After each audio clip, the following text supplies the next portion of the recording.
So what was your mistake with the fax machine, Alistair? Oh, you know what? It does date us, doesn't it? A fax machine. But they were incredible things. You know, the early days before email, before all of the ease of electronic communications. I was a young marketeer. This has haunted me, this thing. And I've never told this story before. I've never shared it. There were only two people in the world who know about it, or maybe three, actually. I was working late one night, and there's a lesson here that I will share afterwards. I was working late, burning midnight oil, trying to get on top of some tasks. And I had a national account manager for one of the big pharmacy chains. If you're in the UK, you probably work out which one that was. And he said, "Oh, you know, I'm working through the pricing and the margins," and he was basically in charge of the category pricing for us. One of Andrex's big sects, one of our big product lines.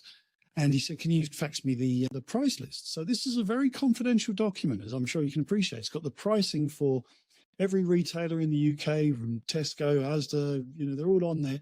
And everybody gets a different price because that's the nature of, you know, the job you do. People negotiate, and big stores get a better price and the smaller ones, you know, pay a bit more. It's faxed it over to me. He was working from home. So I went to the fax machine. I hadn't used the fax machine before because back in the day, you had somebody who knew what they were doing, a grown up who used the fax machine for you. And I thought, okay, so, and I sort of, he was with this retailer. So I pressed the button for this retailer. It's like, oh no, that's not his number. Pressed another button. And then eventually I found him. Oh, there he is. He's there. And I pressed send. So the fax goes out. What I didn't realize is in pressing those buttons, I'd basically created a CC list. So it was going to not just one person, but it was being faxed to multiple people. So I had just faxed the price list for all the UK major retailers, not just to the guy that I wanted to send it to, but also to several major retailers who now had their competitors' pricing. Now, I immediately got on the phone to the guy I was sending to and said, "Wow, I've dropped on here. What the hell? What? I'm dead. What are we going to do?"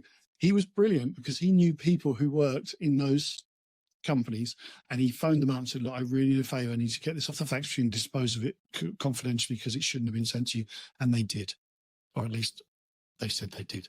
It never came back to us. We never had a major. But if I'd done that, that would have been a multi-million-pound error right there, because every retailer in the UK would have come back and said, "Hang on, Tesco's pricing," because they were the big boys at the time. "Tesco's only paying this much. That's our price from now." Yeah, that is. And that would have finished me off. So now look, I got the lesson for you, because this is firstly, don't work late. When you're tired, you make mistakes. You don't, you know, just cut yourself some slack. Come back in the morning. You know, don't do anything ever tired. But the other thing is, it's really dangerous when you work alone. I mean, sometimes you don't have a choice, but you have to do things. But always try to get another pair of eyes on things. Do important things together. It just helps you. And absolutely don't use tech that you don't understand and assume that because you can handle one piece of technology, you'll be safe with another.